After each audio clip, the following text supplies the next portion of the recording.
শত্রুপক্ষের আকাশ প্রতিরক্ষা ব্যবস্থাকে সম্পূর্ণ অকেজো করে দিতে এবার নিজেদের ক্ষেপণাস্ত্রে স্টেলথ এবং কৃত্রিম বুদ্ধিমত্তা বা এআই প্রযুক্তি যুক্ত করার ঘোষণা দিয়েছে ইরান। দেশটির বিপ্লবী রক্ষী বাহিনী বা আইআরজিসি এর প্রধান মেজর জেনারেল মোহাম্মদ পাকপোর গত ৭ ডিসেম্বর এই ঘোষণা দিয়েছেন। তিনি স্পষ্টভাবে জানিয়েছেন, যুদ্ধের ময়দানে শত্রুকে পরাস্ত করতে এবং আকাশসীমায় আধিপত্য বিস্তার করতে এই প্রযুক্তির কোনো বিকল্প নেই। তেহরানের ইমাম হোসেন বিশ্ববিদ্যালয়ে শিক্ষার্থী দিবসের এক বিশেষ অনুষ্ঠানে বক্তব্য রাখার সময় জেনারেল পাকপোর এই সামরিক পরিকল্পনার কথা জানান। তার মতে, আধুনিক যুদ্ধক্ষেত্রে প্রযুক্তির ব্যবহারই জয় ও পরাজয়ের মধ্যে স্পষ্ট ব্যবধান তৈরি করে দেয়। ইরান সেই ব্যবধান ঘুচিয়ে শত্রুর চেয়ে কয়েক ধাপ এগিয়ে থাকার প্রস্তুতি সম্পন্ন করেছে।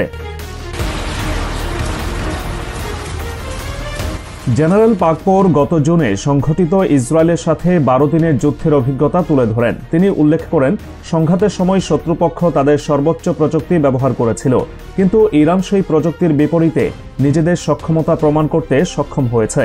আইআরজিসি প্রধানের মতে, যুদ্ধক্ষেত্রে জয়ী হওয়ার মূল চাবিকাঠি হল সঠিক সময়ে সঠিক গোয়েন্দা তথ্য সংগ্রহ, নিরবচ্ছিন্ন নজরদারি এবং সরাসরি হামলা চালানোর ক্ষমতা। ইরান এখন তাদের ক্ষেপণাস্ত্রে এমন সব প্রযুক্তি যুক্ত করেছে যা রাডারের চোখ ফাঁকি দিয়ে নির্দিষ্ট লক্ষ্যে আঘাত হানতে পারবে। বিশেষ করে স্ট্রেলথ প্রযুক্তি যুক্ত হওয়ার ফলে ইরানের ক্ষেপণাস্ত্রগুলো শত্রুর আকাশ প্রতিরক্ষা ব্যবস্থার জন্য অদৃশ্য হয়ে উঠবে। এর সাথে এআই প্রযুক্তির সংযোজন ক্ষেপণাস্ত্রগুলোকে নিজের গতিপথ পরিবর্তন এবং লক্ষ্যবস্তু চিনে নেওয়ার ক্ষেত্রে স্বয়ংক্রিয় সিদ্ধান্ত নেওয়ার ক্ষমতা প্রদান করবে। আইআরজিসি প্রধান তার বক্তব্যে একটি অত্যন্ত গুরুত্বপূর্ণ বিষয় সামনে এনেছেন। তিনি জানান, গত জুনের সংঘাতে ইরানকে শুধুমাত্র ইসরায়েলি আগ্রাসনের মোকাবেলা করতে হয়নি, বরং ইসরায়েলের নেপথ্যে থাকা যুক্তরাষ্ট্র এবং ইউরোপের বেশ কয়েকটি শক্তিশালী দেশের সমন্বিত শক্তির বিরুদ্ধে লড়াই করতে হয়েছে। জেনারেল পাকপোর নিহত সেনাদের স্মৃতির প্রতি শ্রদ্ধা জানিয়ে বলেন, ইরানের সেনাবাহিনী প্রমাণ করেছে যে তারা বিশ্বের পরাশক্তিগুলোর সম্মিলিত আক্রমণের মুখেও নিজেদের মাটি রক্ষা করতে জানে। শত্রুপক্ষ অত্যন্ত জটিল এবং সূক্ষ্ম পরিকল্পনা নিয়ে ইরানের বিরুদ্ধে মাঠে নেমেছিল। তার মূল উদ্দেশ্য ছিল সংঘাতকে একটি পূর্ণমাত্রা যুদ্ধে রূপান্তর করা। তারা ভেবেছিল ইরানের উপর বহুমুখী চাপ সৃষ্টি করলে দেশটির প্রতিরক্ষা ব্যবস্থা ভেঙে পড়বে।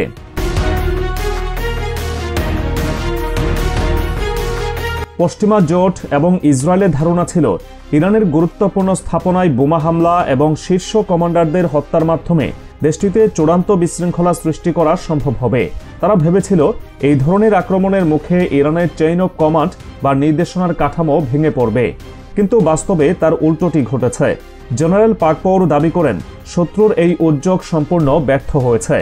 ইরানের সর্বোচ্চ ধর্মীয় নেতা আয়াতুল্লাহ আলী খামেনির বলিষ্ঠ নেতৃত্ব এবং দিক নির্দেশনায় দেশে অবিলম্বে শৃঙ্খলা ফিরে আসে। ইরানের সামরিক বাহিনী এবং জনগণ কঠিন মনোবল নিয়ে পরিস্থিতির মোকাবেলা করে, ফলে শত্রুপক্ষের গোলযোগ সৃষ্টির স্বপ্ন দুঃস্বপ্নে পরিণত হয়।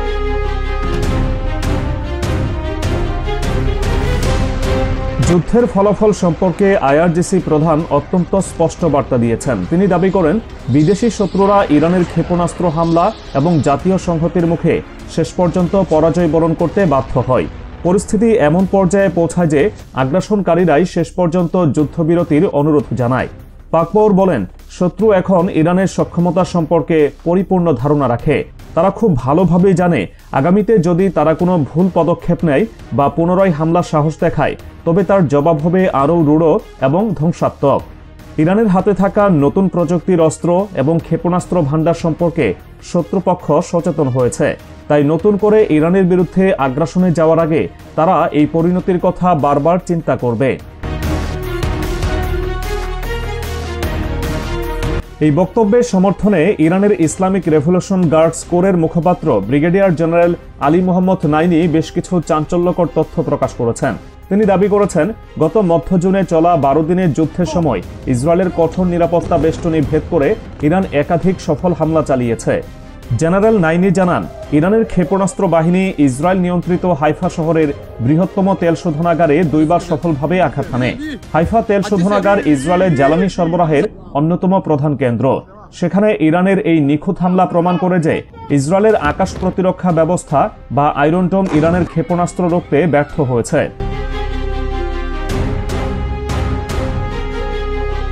শুধুমাত্র তেল শোধনাগার নয়, ইরানের লক্ষ্যবস্তু তালিকায় ছিল ইসরায়েলের গোয়েন্দা সংস্থা মোসাদ।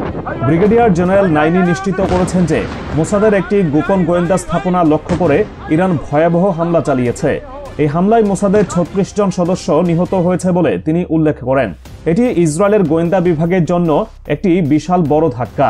জেনারেল নাইনির মতে, ইসরায়েল এবং তার পশ্চিমা মিত্ররা ইরানকে দুর্বল ভেবেছিল। তাদের ধারণা ছিল ইরানের পারমাণবিক কেন্দ্র এবং ক্ষেপণাস্ত্র ঘাঁটিগুলোতে আঘাত করলে ইরান হয়তো পাল্টা জবাব দেওয়ার ক্ষমতা হারাবে। কিন্তু হাইফা এবং মোসাদের ঘাঁটিতে হামলার মাধ্যমে ইরান প্রমাণ করেছে যে শত্রুর ধারণা সম্পূর্ণ ভুল ছিল।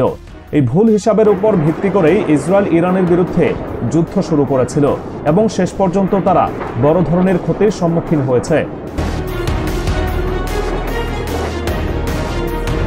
ঘটনা প্রবাহের বিস্তারিত বিবরণ দিতে গিয়ে জেনারেল নাইনি জানান, গত ১৩ জুন ইসরায়েল কোনো উস্কানি ছাড়াই ইরানের বিরুদ্ধে যুদ্ধ শুরু করে। যুদ্ধের শুরুর দিকে ইরানের বহু উচ্চপদস্থ সামরিক কমান্ডার, পারমাণবিক বিজ্ঞানী এবং সাধারণ নাগরিক নিহত হন। ইসরায়েলের এই আগ্রাসনের সাথে এক সপ্তাহেরও বেশি সময় পর সরাসরি যুক্ত হয় মার্কিন যুক্তরাষ্ট্র। জেনারেল নাইনি অভিযোগ করেন, যুক্তরাষ্ট্র জাতিসংঘ সনদ, আন্তর্জাতিক আইন এবং পারমাণবিক অস্ত্র প্রসাররোধ চুক্তি বা এনপিটি এর তোয়াক্কা না করে ইরানের ৩টি পারমাণবিক কেন্দ্রে বোমা হামলা চালায়। একটি সার্বভৌম দেশের পারমাণবিক স্থাপনায় পরাশক্তির এই হামলা আন্তর্জাতিক যুদ্ধের নিয়মাবলীর চরম লঙ্ঘন। কিন্তু এত কিছুর পরেও ইরান দমে যায়নি। টানা ১২ দিন ধরে চলা ওই সংঘাতে ইরান একাই প্রতিরোধ গড়ে তোলে। ২৪ জন ইরানের পাল্টা প্রতিরোধের মুখে ইসরায়েল এবং যুক্তরাষ্ট্র যুদ্ধ বন্ধ করতে বাধ্য হয় বলে দাবি করেছেন জেনারেল নাইনি। তিনি উল্লেখ করেন, ইরান যখন পাল্টা আঘাত শুরু করে তখন শত্রুপক্ষ বুঝতে পারে যে এই যুদ্ধ দীর্ঘায়িত হলে তাদের নিজেদের অস্তিত্ব সংকটে পড়বে। তাই তারা তড়িঘড়ি করে যুদ্ধবিরতির পথ বেছে নেয়। এই যুদ্ধ ইরানের সামরিক ইতিহাসের জন্য একটি বড় শিক্ষা এবং একই সাথে বিজয়ের প্রতীক। কারণ বিশ্বের অন্যতম শক্তিশালী সামরিক জোটের বিরুদ্ধে ইরান নিজের একার শক্তিতে দাঁড়িয়েছিল এবং তাদের পিছু হটতে বাধ্য করেছে। এই কঠিন সময়ে ইরানের দীর্ঘদিনের মিত্র চীন এবং রাশিয়া কেন এগিয়ে আসেনি এমন প্রশ্নে ব্রিগেডিয়ার জেনারেল নাইনি বলেন, আন্তর্জাতিক সামরিক নীতি অনুযায়ী কোনো দেশের সাথে সুনির্দিষ্ট সামরিক চুক্তি থাকলেই কেবল সেই দেশ যুদ্ধে সরাসরি হস্তক্ষেপ করতে পারে। চীন এবং রাশিয়ার সাথে ইরানের বন্ধুত্বপূর্ণ সম্পর্ক থাকলেও তাদের সাথে এমন কোনো সামরিক চুক্তি ছিল না যার ভিত্তিতে তারা এই যুদ্ধে জড়াতে পারত। তাই ইরান চীন বা রাশিয়ার কাছে কোনো সামরিক সাহায্যের অনুরোধ জানায়নি। ইরান সম্পূর্ণ নিজস্ব সক্ষমতা, নিজস্ব প্রযুক্তি এবং নিজস্ব জনবল দিয়ে এই যুদ্ধ পরিচালনা করেছে। এটি ইরানের আত্মনির্ভরশীলতার এক অনন্য উদাহরণ।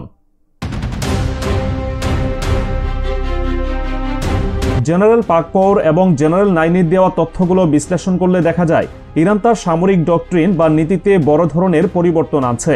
এতদিন ইরান মূলত ব্যালিস্টিক মিসাইল এবং ড্রোন প্রযুক্তির উপর নির্ভর করত, কিন্তু এখন তারা বুঝতে পেরেছে শত্রুর আধুনিক আকাশ প্রতিরক্ষা ব্যবস্থাকে ফাঁকি দিতে হলে স্টেলথ এবং এআই প্রযুক্তির সমন্বয় অপরিহার্য।